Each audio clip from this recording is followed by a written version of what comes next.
Hello students. मैं आकांक्षा लेकर आई हूँ अपना एक चैनल जिसका नाम है मैथ्स ट्यूटोरियल। इसमें हम गणित की कक्षा 9वीं का पाठ संख्या पद्धति उससे रिलेटेड कंसेप्ट्स और एनसीईआरटी बुक में जो एक्सरसाइजेज है उन्हें सॉल्व करेंगे। तो हमारा जो पहला पाठ है संख्या पद्धति, हम सबसे पहले ये जान लेते हैं कि उस चैप्टर में हम कौन कौन से सब टॉपिक्स पढ़ने जा रहे हैं।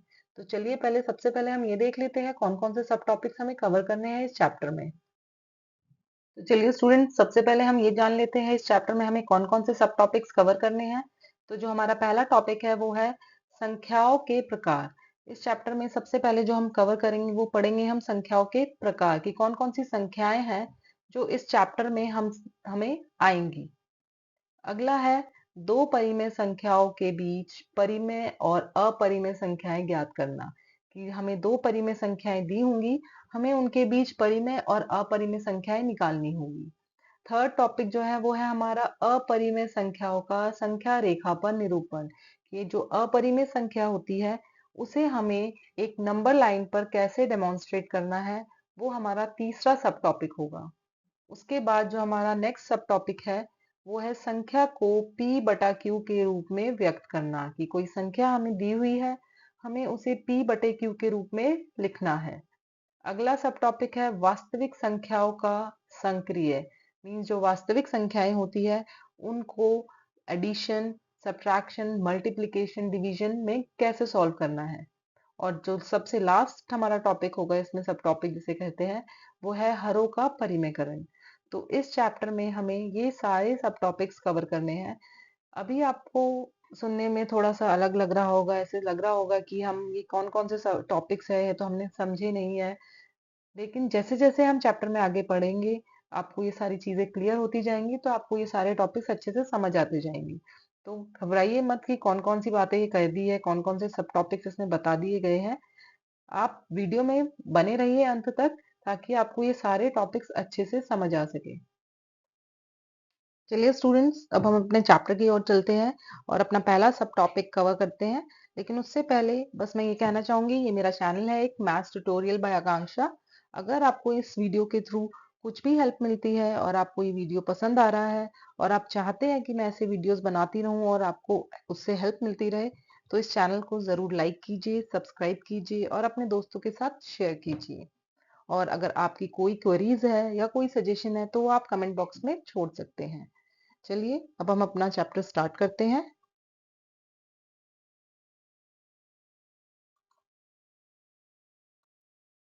चलिए स्टूडेंट्स, अब हम अपने चैप्टर की ओर बढ़ते हैं।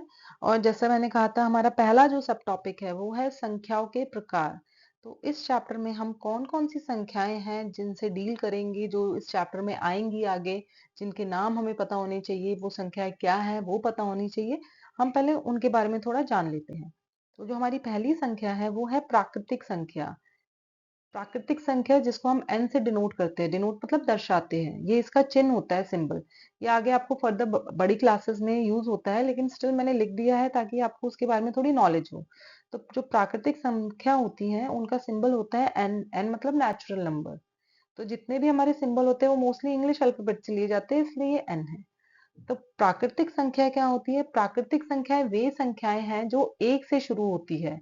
उदाहरण के लिए एक, दो, तीन, चार। ठीक है ना? प्राकृतिक संख्या प्रकृति से रिलेटेड है। तो प्रकृति में किसी भी चीज को अगर आपको गिनना है तो आप एक से शुरुआत करेंगे। तो इसीलिए प्रकृति में किसी भी चीज को गिनना है, फॉर एग्जाम्पल जहां आप बैठे हैं रूम में, अगर मैं पूछ लूं वहां कितने पंखे हैं, कितनी ट्यूबलाइट है, तो आप शुरुआत कैसे करोगे? एक, दो, तीन ऐसे गिनेंगे। तो प्रकृति में किसी भी चीज को गिनने के लिए शुरुआत हमेशा एक से होती है। तो प्रकृति प्राकृतिक सिमिलर से है, तो रटने की जरूरत नहीं है, थोड़ा सा रिलेट करना है बस आपको। तो प्राकृतिक संख्या वो होती है जो कहाँ से शुरू होती है? एक, दो, तीन, चार। तो ये इसके उदाहरण भी दिए हुए हैं प्राकृतिक संख्या के, एक, दो, तीन, चार। और ये अनगिनत होती है, जैसे काउंटिंग होती है आपकी अनगिनत, सेम वे उसी वे में। चलिए अब अगली संख्या लेते हैं। अगली जो संख्या है वो है हमारी पूर्ण संख्या। कौन सी है? पूर्ण संख्या, जिसको डिनोट किया जाता है डब्ल्यू से। डब्ल्यू मतलब whole number, whole, W, WHOLE वाला होल, ठीक है ना? ये वाला होल, होल का मतलब होता है कंप्लीट या पूर्ण। तो वे संख्याएं जो जीरो से शुरू होती है, ऐसी संख्या जो कहाँ से शुरू होती है, जीरो से। देखिए आपकी जो प्राकृतिक संख्या थी वो थी 1, 2, 3, 4। तो और इसके अलावा आखिर तक, एंड तक, जहां तक भी गिनती चलेगी, ठीक है ना। तो ये जो एक समूह था, इस समूह में एक संख्या थी जो मिसिंग थी और उसकी बहुत इंपॉर्टेंस होती है। वो क्या था, जीरो। तो जब इस प्राकृतिक संख्या में ये जीरो भी जुड़ जाएगा, ये जीरो भी इस ग्रुप में आ जाएगा, तो ये पूरा ग्रुप क्या हो जाएगा, कंप्लीट हो जाएगा ना। और कंप्लीट का मतलब ही क्या होता है, होल या पूर्ण। तो इसीलिए पूर्ण संख्याएं वो संख्याएं हैं जो कहाँ से शुरू हो रही है, जीरो से। तो उदाहरण है इसका 0, 1, 2, 3, 4। अब अगली संख्या की तरफ बढ़ते हैं। अगली संख्या है हमारा पूर्णांक, जिसे हम z से डिनोट करते हैं, जिसका चिन्ह, सिंबल, जो भी कहना चाहें आप, वो z होता है। तो पूर्णांक जो होते हैं वो क्या होते हैं, सभी पूर्ण संख्याओं और ऋणात्मक संख्याओं का जो समूह है उन्हें हम कहते हैं पूर्णांक। तो जो पूर्णांक होते हैं उसमें दो तरह की संख्याएं आती है, सारी पूर्ण संख्याएं भी आती है और सारी ऋणात्मक संख्याएं भी आती है। पूर्ण संख्याएं मतलब सारी पॉजिटिव वाली, और ऋणात्मक मतलब सारी आपकी नेगेटिव वाली। तो जब आप नंबर लाइन में बनाते हैं तो जीरो के इस साइड सारे माइनस वाले होते हैं और जीरो के इस साइड सारे प्लस वाले होते हैं। तो ये पूरे जो सारी संख्याएं हैं, ये सारी संख्याएं क्या कहलाती है, आपकी पूर्णांक कहलाती है। उसके उदाहरण है -4, -3, -2, जितने भी सारे नेगेटिव्स एंड सारे पॉजिटिव वाले। अगली जो संख्या है वो है हमारी परिमेय संख्या। परिमेय संख्या, परिमेय संख्याएं वे संख्याएं हैं जिन्हें हम p बटा q के रूप में व्यक्त किया जा सके, जहां p और q एक पूर्णांक हो परंतु q is not equals to 0। ये ध्यान रखना है, इसमें इसकी बहुत इंपॉर्टेंस है p बटा q की। तो ऐसी संख्याएं जिन्हें हम बटे के रूप में लिख सकते हैं उन्हें हम क्या बोलते हैं, परिमेय संख्याएं बोलते हैं। लेकिन इसमें एक कंडीशन होती है कि जो आपका p है ये भी पूर्णांक हो सकता है और जो q है ये भी पूर्णांक हो सकता है, बट क्या नहीं होना चाहिए, जीरो नहीं होना चाहिए। जीरो को छोड़ के कोई भी पूर्णांक आपके हर में भी चलेगा और आपके अंश में भी चलेगा। तो आपका अंश और हर दोनों एक पूर्णांक होने चाहिए, ठीक है ना। यही फर्क होता है एक परिमेय और एक भिन्न संख्या में। भिन्न भी ऐसे ही होता है जैसा आपको पता होगा बटे के रूप में, बट उसमें जो आपका अंश और हर होता है वो एक पूर्ण संख्या होती है। कैसी संख्या होती है, पूर्ण संख्या। तो परिमेय संख्या क्या है, जहां पर p बटा q हो और p और q दोनों ही क्या हो, आपके पूर्णांक हो। जैसे आप ये पहला उदाहरण देखिए, 5/7। तो p क्या है, 5, 7 क्या है, q। तो दोनों जो है 5 और 7 दोनों ही पूर्णांक है। अगला उदाहरण है -6/4। तो ये जो माइनस का 6 है ये भी एक पूर्णांक है और जो 4 है वो भी एक पूर्णांक है। माइनस का 6 एक ऋणात्मक पूर्णांक है और 4 एक धनात्मक पूर्णांक है, लेकिन दोनों ही क्या है, पूर्णांक है। अगली संख्या हम लेते हैं 0। अब आप सोचेंगे जीरो कैसे पूर्णांक है, मैंने लिखा है यहाँ पर जीरो भी एक पूर्णांक है, सॉरी परिमेय संख्या है। कैसे परिमेय संख्या है, क्योंकि इसके नीचे हम क्या लगा देंगे, एक। जीरो के नीचे कुछ भी लगा दोगे तो जीरो ही रहेगा ना। जीरो के नीचे मैं 4 लगा दूंगी तब भी उसकी वैल्यू क्या है, जीरो। तो हमारा जो q है वो जीरो नहीं होना चाहिए, बट हमारा p जो है वो जीरो हो सकता है, इसीलिए जीरो भी एक परिमेय संख्या है। सिमिलरली 18 ये भी एक परिमेय संख्या है, क्योंकि इसके नीचे मैं एक लिख सकती हूँ। जिस भी संख्या के नीचे कुछ नहीं है उस संख्या के नीचे हम एक लिख सकते हैं, और वो एक लिखने से p बटा q के रूप में हो बदल जाती है और वो बन जाती है हमारी एक परिमेय संख्या। तो इस चैप्टर में हमारी ये 4 तरह की संख्याएं हैं जो हम पढ़ेंगे, प्राकृतिक संख्या, पूर्ण संख्याएं, पूर्णांक और परिमेय संख्या। तो होपफुली आपको ये सारी संख्याओं के बारे में समझ आ गया होगा ये कौन सी संख्याएं क्या है। तो अब हम आगे बढ़ते हैं अपने चैप्टर की ओर। चलिए स्टूडेंट, हम अपनी एक्सरसाइज की ओर बढ़ते हैं। तो जो हमारी पहली एक्सरसाइज 1.1, उसमें कुल 4 प्रश्न है और हम चारों प्रश्न को यहाँ हल करेंगे इस वीडियो में। आप इस वीडियो को ध्यान से देखिए, अंत तक देखिए। तो हमारा जो पहला क्वेश्चन है इस एक्सरसाइज का वो है, क्या शून्य एक परिमेय संख्या है? क्या आप इसे p बटा q के रूप में लिख सकते हैं? जहां p और q पूर्णांक है और q is not equals to 0 है, मतलब q आपका 0 नहीं होना चाहिए। तो ये बहुत ही सिंपल क्वेश्चन है। इसको मैंने आपको इंट्रोडक्शन में भी आपको उदाहरण भी दिया था जब परिमेय संख्या समझाया था कि शून्य एक परिमेय संख्या है, तो इसका आंसर हम लिख देंगे डायरेक्ट वैसे ही कि शून्य एक परिमेय संख्या है। ठीक है, तो शून्य एक परिमेय संख्या है। नेक्स्ट इसमें जो पूछा गया है, क्या आप इसे p बटा q के रूप में लिख सकते हैं? हाँ जी, क्योंकि ये एक परिमेय संख्या है तो परिमेय संख्याएं वही संख्या होती है जिन्हें p बटा q के रूप में लिखा जाता है। तो अगर ये परिमेय है तो हम इसे p बटा q के रूप में लिख सकते हैं। तो क्या लिखेंगे इसका आंसर? हाँ, शून्य को p बटा q के रूप में लिखा जा सकता है। और यहाँ आप इसे लिखकर भी दिखा सकते हैं 0/a। तो ये परिमेय संख्या के रूप में लिख दिया है हमने। तो ये क्वेश्चन बहुत ही सिंपल था, होपफुली आपको समझ आ गया होगा। नेक्स्ट क्वेश्चन नंबर 2 की ओर बढ़ते हैं। तो हमारा जो क्वेश्चन नंबर 2 है वो है 3 और 4 के बीच 6 परिमेय संख्याएं ज्ञात कीजिए। तो जो हमारा क्वेश्चन है 3 और 4 के बीच 6 परिमेय संख्याएं हमें ज्ञात करनी है क्वेश्चन नंबर 2 में। तो अगर मैं पूछूंगी आपसे तो आप बोलेंगे 3 और 4, इसके बीच तो हमें कोई संख्या ही नहीं दिख रही है, तो उसके बीच में से हम 6 परिमेय संख्याएं कैसे निकालें? तो ये बात आप ध्यान से एक कहीं किसी जगह नोट कर लीजिए आप, ठीक है, कि किसी भी दो परिमेय संख्याएं, दो संख्याओं के बीच अनगिनत, कितनी? अनगिनत, आपको पता होना चाहिए कि दो संख्याओं के बीच अनगिनत परिमेय और अपरिमेय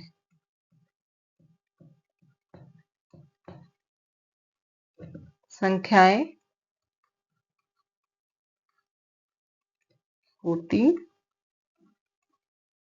हैं। ठीक है, तो ये आप कहीं नोट कर लीजिए जहां आप नोट कर रहे हैं या लिख रहे हैं, और इसे हमेशा याद रखिए। 1 मार्क में भी क्वेश्चन पूछा जा सकता है कि आपको दो संख्याएं दी जाए और पूछे इसके बीच बताइए कितनी परिमेय संख्या है, तो आपको पता होना चाहिए अनगिनत।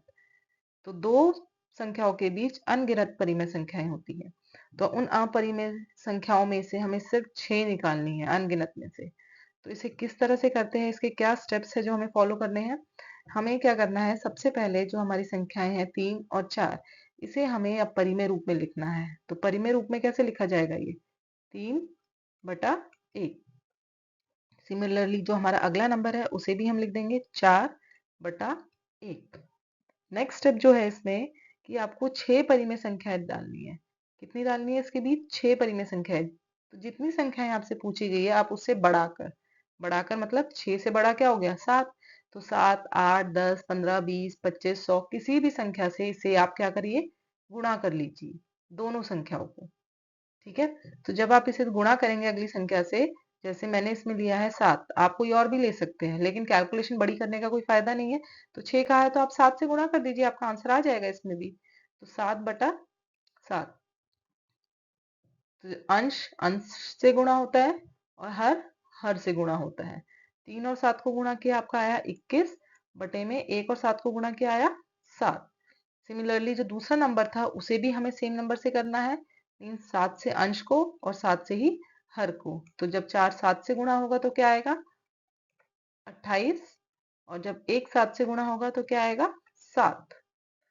तो अब ये देखिए जो दो संख्याएं हैं इनके बीच बहुत सारी संख्याएं हैं या नहीं है? 21/7 और 28/7 के बीच तो बहुत सारी संख्याएं आ जाएंगी। कौन कौन सी आएंगी वो हम लिख लेंगे। 22/7, 23/7, 24/7, 25/7, 26/7, 27/7। तो ये देखिए 1 2 3 4 5 6, 6 संख्या मिल गई हमें और 6 संख्या हमसे पूछी गई थी। ठीक है, तो इस क्वेश्चन को, इस तरह से जो क्वेश्चन आते हैं वो इस तरह से किए जाते हैं। जब मैंने इंट्रोडक्शन में भी आपको बताया था कि एक टाइप ये भी है क्वेश्चन का हमारा सब टॉपिक, कि दो परिमेय संख्याओं के बीच हमें परिमेय संख्याएं ज्ञात करनी है। जो हमें दो संख्याएं दी गई होंगी उनके बीच हमें परिमेय संख्याएं निकालनी होंगी, तो ये वो वही क्वेश्चन है सेम। ठीक है, तो अब हम अपने अगले क्वेश्चन की ओर बढ़ते हैं। चलिए स्टूडेंट्स, हम अपने नेक्स्ट क्वेश्चन की ओर बढ़ते हैं। क्वेश्चन नंबर 3 हमारा, जो क्वेश्चन नंबर 3 है वो है हमारा 3/5 और 4/5 के बीच 5 परिमेय संख्याएं ज्ञात कीजिए। तो सिमिलर है ये क्वेश्चन नंबर 2 की तरह ही हमारा, कि हमें इसमें 5 परिमेय संख्याएं ज्ञात करनी है और हमें दो संख्याएं दी हुई हैं, इनके बीच ज्ञात करनी है। बस डिफरेंस ये है कि ये जो 3/5 और 4/5 है, ये पहले से ही आपका परिमेय रूप में दिया हुआ है। जो ऐसे पहला क्वेश्चन था, क्वेश्चन नंबर 2, उसमें आपका परिमेय रूप में नहीं दिया था, तो हमने उसे परिमेय रूप में लिखा था बटा 1 करके। यहाँ आपको लिखने की जरूरत नहीं है क्योंकि ये पहले से ही परिमेय रूप में है। तो इस क्वेश्चन को बिल्कुल सिमिलरली वैसे ही करना है जैसे हमने पहला वाला क्वेश्चन किया था। चलिए इसे करते हैं सॉल्व। तो इसका जो प्रोसेस है सिमिलर रहेगा जैसे क्वेश्चन नंबर 2 था। तो सबसे पहले हमने क्या किया था, अपनी संख्याएं लिखी थी। तो संख्या लिखेंगे हम 3/5 और दूसरी संख्या यहाँ लिखेंगे 4/5। फिर मैंने कहा था जितनी संख्याएं कहा गया है उससे बढ़ाकर आपको गुणा करना है। तो 5 है तो 5 से बढ़ाकर आपकी मर्जी है, आप किसी से भी गुणा कीजिए, लेकिन मैं कैलकुलेशन को नहीं बढ़ाना चाहती, तो मैं 5 को से 1 बढ़ाकर सिर्फ 6 से गुणा करूंगी। 6 से अंश, 6 से हर। तो जब ये 3 6 से गुणा होगा तो बनेगा हमारा 18, और जब 5 6 से गुणा होगा तो बनेगा हमारा 30। सिमिलरली अगले नंबर के साथ भी यही किया जाएगा, उसे भी हम 6 से गुणा करेंगे, अंश भी और हर भी। 4 और 6 गुणा हुए बना आपका 24, और 5 और 6 गुणा होंगे आपस में तो बनेगा आपका 30। तो ये जो 3/5 और 4/5 थे, ये आपके समतुल्य हो गए और कितने के बराबर आ गए हैं, 18/30 और 24/30। तो ये जो दो संख्याएं हैं, इसके बीच तो बहुत सारी संख्याएं दिख रही हैं आपको, तो वो सारी हम संख्याएं लिख लेंगे। कौन कौन सी है, 19/30, 20/30, 21/30, 22/30, 23/30। तो हो गई आपकी ये 1 2 3 4 5 5 संख्याएं हो गई। तो ये क्वेश्चन हमारा सॉल्व हो गया है, simple and easy, exactly like question number 2। तो ये क्वेश्चन आपको समझ आ गया होगा। अब हम नेक्स्ट क्वेश्चन की ओर बढ़ते हैं। हमारा जो नेक्स्ट क्वेश्चन है, क्वेश्चन नंबर 4, वो है नीचे दिए गए कथन सत्य है या असत्य, कारण के साथ अपने उत्तर दीजिए। आपको बताना है जो नीचे स्टेटमेंट्स दी हुई है, कथन दिए हुए हैं, ये जो 3 कथन है, ये आपके सत्य है या असत्य है। सत्य मीन्स सही है या गलत है, असत्य मीन्स गलत, और सत्य मीन्स सही। तो आपको मतलब सही गलत बताना है इसमें। तो जो हमारा पहला पार्ट है इसी क्वेश्चन का, उसमें कहा गया है प्रत्येक प्राकृत संख्या एक पूर्ण संख्या होती है। तो हमें बताना है प्रत्येक प्राकृत संख्या, प्रत्येक मतलब हर एक प्राकृत संख्या। अब जैसे प्राकृत संख्या कौन सी है, जो 1 से शुरू हो रही है, ये रही आपकी एक संख्या, 1 2 3 4, ये जितनी भी चलेंगी, जितनी भी है, सारी जो प्राकृत संख्या है, ये प्राकृत है आपकी। ये सारी प्राकृत संख्या क्या पूर्ण संख्या है? तो आप देखिए यहाँ पर जो पहली संख्या है वो 1, क्या मैं इसे पूर्ण कह सकती हूँ? कह सकते हैं बिल्कुल, क्योंकि पूर्ण तो 0 से शुरू होती है, तो 1 भी तो पूर्ण कहला सकती है। 2 पूर्ण है, हाँ जी। 3, हाँ जी। 4, हाँ।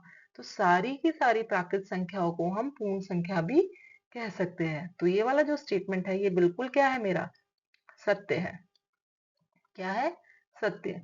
लेकिन इसका उल्टा सत्य नहीं होगा। अगर इस क्वेश्चन में ये पूछ दिया जाए कि पूर्ण संख्या भी प्राकृत होती है, तो वो गलत है, क्योंकि देखिए पूर्ण संख्याएं जो है वो कहाँ से शुरू हो रही है, 0 1 2 3 4 एंड हैंस ऑन। तो ये वाला जो ग्रुप है, ये किसका है, पूर्ण संख्याओं का। अब इस ग्रुप में जब मैं पहली संख्या उठाऊंगी 0, क्या मैं उसको प्राकृत बोल सकती हूँ? नहीं ना, क्योंकि प्राकृत तो 1 से शुरू होती है और 0 तो प्राकृत नहीं है। तो जितनी प्राकृत पूर्ण संख्याएं होती है वो प्राकृत संख्या नहीं होती है, क्योंकि 0 उसमें एक एक्सेप्शनल केस है, अलग केस है, जो पूर्ण तो है बट प्राकृत नहीं है। तो हमसे कहा गया था प्राकृत संख्या एक पूर्ण संख्या होती है, तो उसका उत्तर क्या है, सत्य। चलिए नेक्स्ट क्वेश्चन की ओर बढ़ते हैं अपने।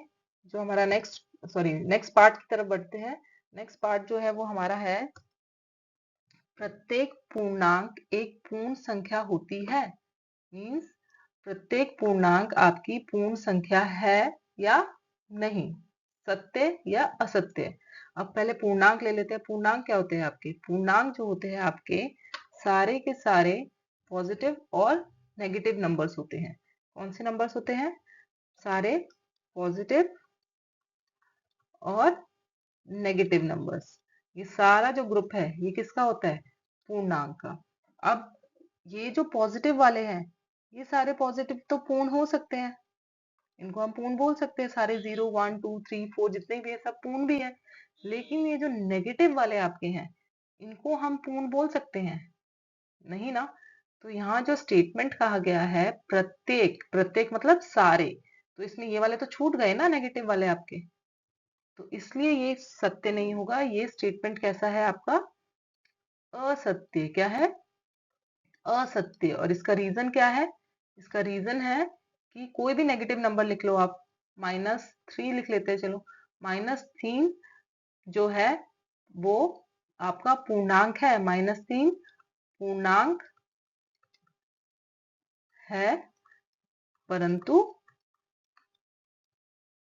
पूर्ण संख्या नहीं है।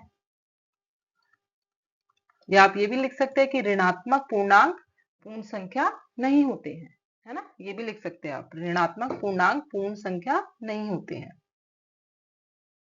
नेक्स्ट थर्ड पार्ट की ओर बढ़ते हैं अब अपने।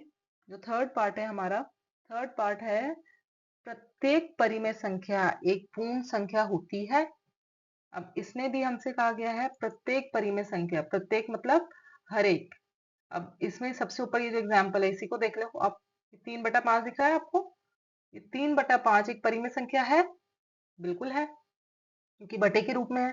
क्या इस परिमेय संख्या को मैं पूर्ण कह सकती हूँ? मैं कह सकती हूँ 3/5 पूर्ण है? नहीं ना, ये पूर्ण नहीं है ना। सिर्फ कौन कौन सी संख्या परिमेय संख्या पूर्ण होती है? अगर कोई संख्या माइनस में लिख, अगर कोई संख्या 3 लिखी है तो वो पूर्ण है और वो परिमेय भी है, क्योंकि इसके नीचे हम 1 लगा सकते हैं। अगर कोई संख्या 5 लिखी है, 15 लिखी है, उस वो भी पूर्ण भी है और परिमेय भी है। लेकिन जो संख्या बटे के रूप में पहले से लिखी हुई है, अगर मैंने लिख दिया 3/5, तो ये परिमेय तो है बट ये पूर्ण नहीं है। तो हम इसमें क्या लिखेंगे? ये स्टेटमेंट भी हमारा कैसा है? असत्य। कैसा है? असत्य। क्यों? क्योंकि इसमें भी एक एग्जाम्पल दे सकते हैं आप कि 3/5 परिमेय संख्या है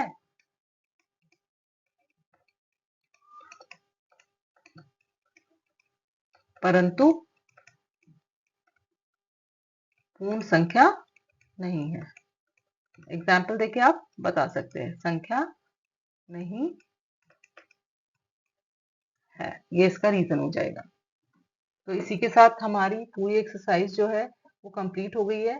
तो आप अच्छे से इस वीडियो को देखिए, अच्छे से सारे क्वेश्चन समझिए। अगर कोई आपको समझ नहीं आ रहा है तो आप रिपीट करके क्वेश्चन को देख सकते हैं, समझ सकते हैं। और अगर आपको फिर भी कोई क्वेरी है तो आप कमेंट बॉक्स पे अपनी प्रॉब्लम शेयर कर सकते हैं। होपफुली यह वीडियो आपको अच्छा लगा हो और आपको इससे कुछ ना कुछ जरूर हेल्प मिली हो।